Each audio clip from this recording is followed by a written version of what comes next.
안녕하세요. 오늘은 6월 1일 수요일이고요. 요한복음 20장 1절부터 18절까지 마리아가 부활하신 주님을 만나는 부활의 첫 증인이 되는 본문을 함께 나누겠습니다. 안식 후 첫날, 그러니까 우리 주님께서 돌아가신 날은 금요일 오후 3시 그리고 오후 6시 이전에 장사되셨고요. 토요일 동안 그리고 주일 새벽에 부활하신 거죠. 그래서 주일 새벽에 여인들이 우리 주님의 몸에 향품을 더 넣어드리려고 가게 되고, 거기서 홀로 남게 된 마리아가 무덤에서 무덤 안을 보는 그런 이야기입니다. 안식 후 첫날 일찍이 아직 어두울 때 막달라 마리아가 무덤에 와서 돌이 무덤에서 옮겨진 것을 보고, 돌이 무덤에서 옮겨졌으니까 우리 주님의 시신을 도둑 맞은 거라고 그렇게 생각하는 거죠. 돌이 무덤에서 옮겨진 것을 보고 시몬 베드로와 예수께서 사랑하시던 그 다른 제자, 요한을 말하는 거죠. 사도 요한에게 달려가서 말하되 사람들이 주님을 무덤에서 가져다가 어디 두었는지 우리가 알지 못하겠다. 그러니까 마리아는 우리 주님의 시신을 탈취당한 것으로 그렇게 생각했습니다. 그 말을 듣자 베드로와 그 다른 제자 요한이 나가서 무덤으로 가는데 둘이 같이 달려가는 거죠. 그 다른 제자가 베드로보다 더 빨리 달려가서 먼저 무덤에 이르러 구부려 세마포 놓인 것을 보았으나 들어가지는 아니하였더니. 그러니까 요한은 굉장히 침착한 사람이고 더 베드로보다 걸음도 빨랐지만 무덤에 가서 무덤 문이 열려 있는 상태니까 머리를 이렇게 집어넣고 구부려서 무덤 안을 보기는 했지만 들어가지는 않았다. 이게 무슨 일인가 이렇게 생각했겠죠. 이제 그 뒤에 시몬 베드로는 따라와서 무덤에 들어가 보니 세마포가 놓였고, 그러니까 우리 주님의 몸 부분을 쌌던 세마포가 놓여 있고, 또 머리를 쌌던 수건은 세마포와 함께 놓이지 않고 딴 데에 쌌던 대로 놓여 있더라. 이게 무슨 얘기냐면은, 만약에 누가 우리 주님의 시신을 이렇게 가져갔다면 그 세마포로 싼 상태로 가져가지 그걸 벗겨내고 몸만 그렇게 가져가지는 않았을 것이다. 그러니까 부활의 첫 증거는 빈 무덤이기도 하지만 빈 세마포, 마치 누에꼬치가 이렇게 있다면 누에꼬치 몸통 부분과 머리 부분을 쌌던 그 누에꼬치 부분이 있고 몸통 부분이 있고 그 안에 내용물이 없어져 있었다는 것입니다. 그때야 무덤에 들어갔던 그 다른 제자도 들어가 보고 있더라. 이게 주님 부활하셨구나, 이런 것을 나중에 생각해 보니까 알았다는 거예요. 그들은 성경에 그가 죽은 자 가운데서 다시 살아나야 하리라 하신 말씀을 아직 알지 못하고, 이때까지 이게 무슨 일인지 몰랐다는 거죠. 이에 두 제자가 자기들의 집으로 돌아갑니다. 그러니까 마리아가 가서 알려주고 두 제자는 뛰어가고 마리아는 다시 무덤으로 가고 두 제자는 보고 그 두 제자는 다시 집으로 가고 마리아는 그때 도착해서 거기에 있는 거죠. 마리아는 남자 제자들이 무심한 겁니다. 무심하고 마리아를 케어하지 않는 거죠. 마리아는 오히려 남자 제자들한테 그런 걸 다 알려주고 그래, 케어하지 않고 혼자 이게 어떻게 된 일인가 그렇게 하는 거죠. 마리아는 무덤 밖에 서서 울고 있더니 울면서 구부려 무덤 안을 들여다보니, 그러니까 이게 남자 제자와 여자 제자가 다른 거죠. 이 마리아는 이 상태에서 자신의 감정을 숨기지 않고 이거 해결이 안 되니까 울음이 자연스럽게 나오는 겁니다. 그러면서 다시 무덤 안을 들어가지 않고 무덤 안을 들여다 보니까 베드로와 요한에게는 나타나지 않았던 두 천사가, 흰 옷 입은 두 천사가 예수의 시체 뉘었던 곳에 하나는 머리편에 하나는 발편에 앉았더라. 이 천사가 뭐예요? 천사의 가장 큰 그 하는 일은 커뮤니케이션이잖아요. 뭔가 알려주는 역할을 하는 겁니다. 천사들이 이르되 여자여 어찌하여 우느냐. 이 여자여 이 말은 이제 일종의 그 여성에 대한 존칭이라고 했죠. 여자여 어찌하여 우느냐. 이르되 사람들이 내 주님을 옮겨다가 어디 두었는지 내가 알지 못함이니이다. 나는 우리 주님의 시신을 놓치지 않겠다. 이걸 반드시 찾아야 되겠다. 이런 의사를 분명히 표현한 겁니다. 이 말을 하고 뒤를 돌이켜 예수께서 서신 것을 보았으나 예수이신 줄은 알지 못하더라.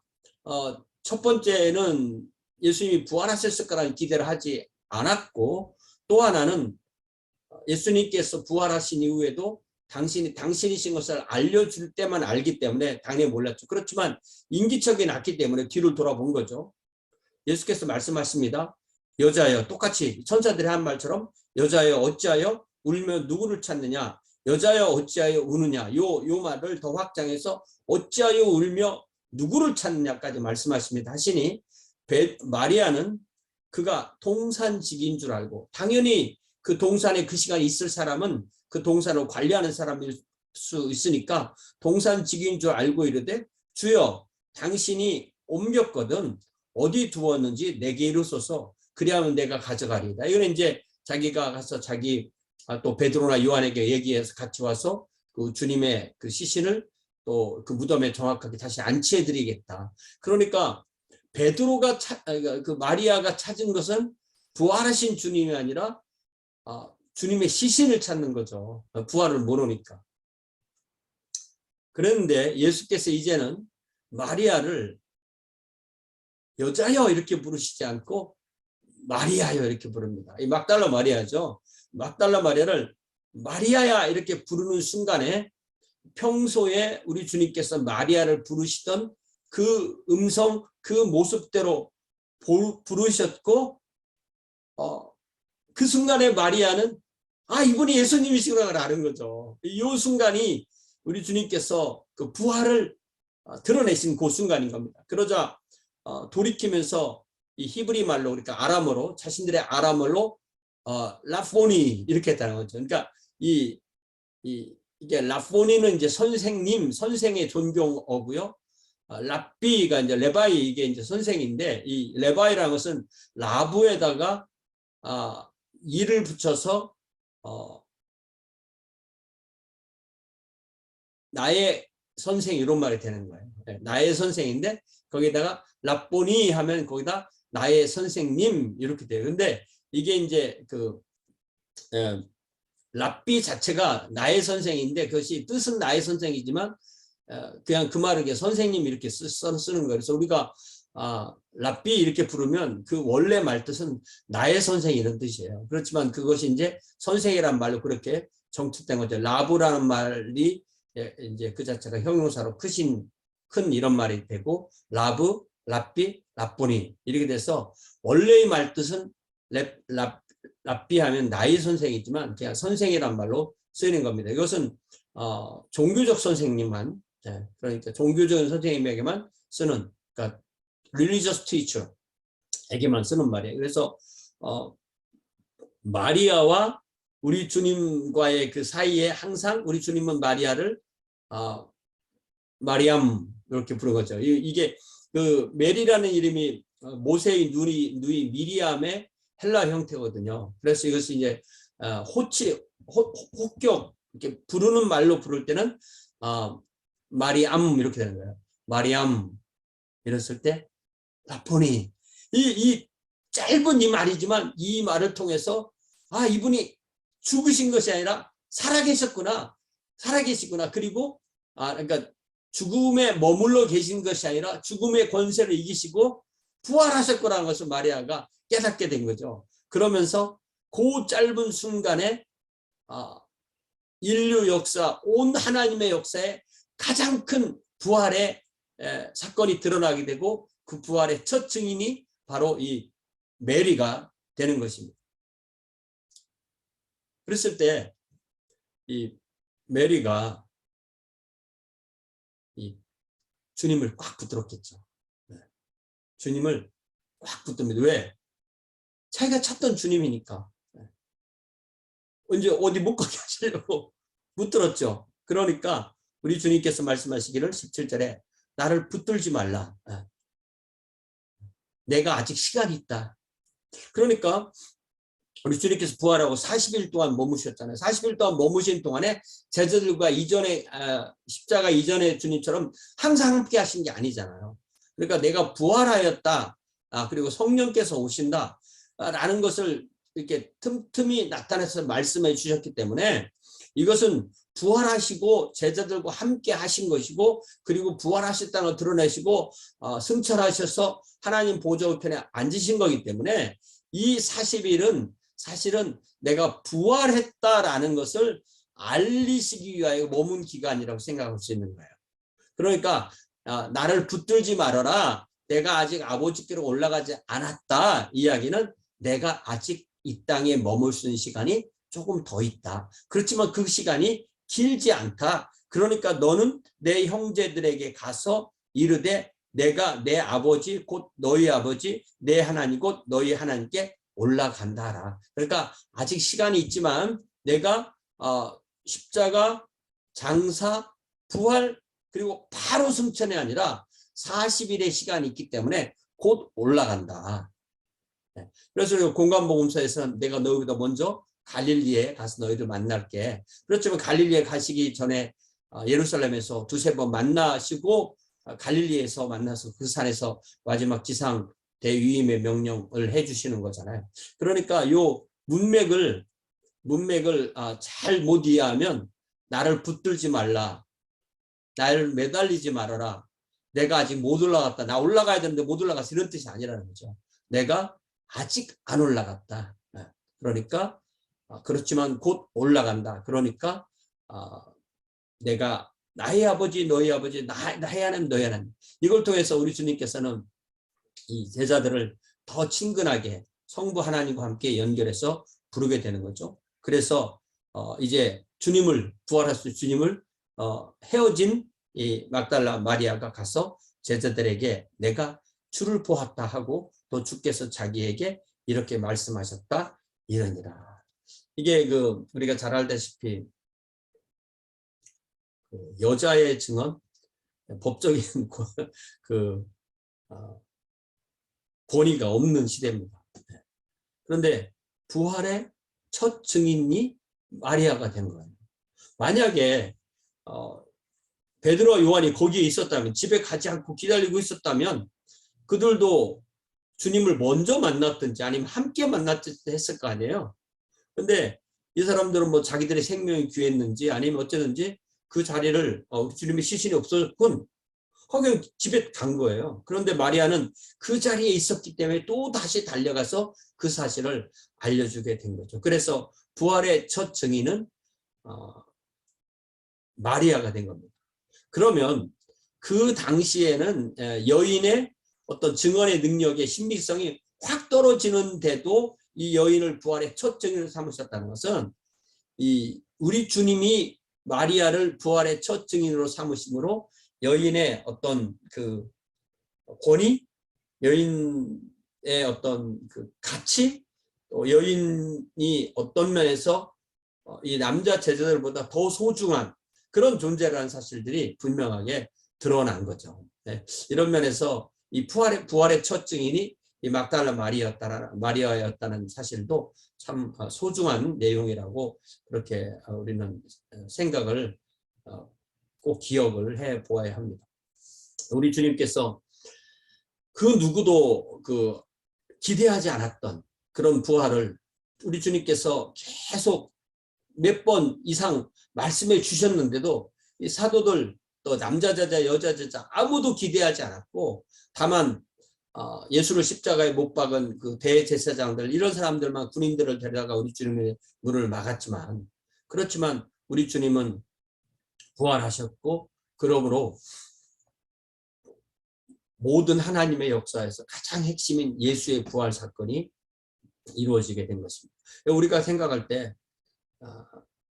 창조, 그리고 인간의 창조, 인간의 죄, 그리고 우리 주님의 오심, 우리 주님의 대속적 죽으심, 부활. 그래서 이 복음의 완성은 우리 주님의 죽으심, 장사됨, 부활. 요렇게 요거로 항상 이렇게 짝이 되는 겁니다. 그래서 십자가 없는 부활은 없고요.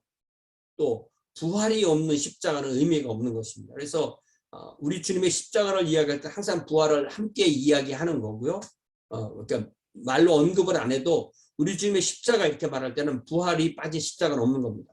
그리고 부활을 얘기할 때도 당연히 십자가 있는 거죠. 그리고 우리가 디모데 전서 후서에서도 계속 우리가 보았듯이 이미 부활이 지나갔다. 이 말은 우리 주님만 부활했지 너희들은 부활 못해.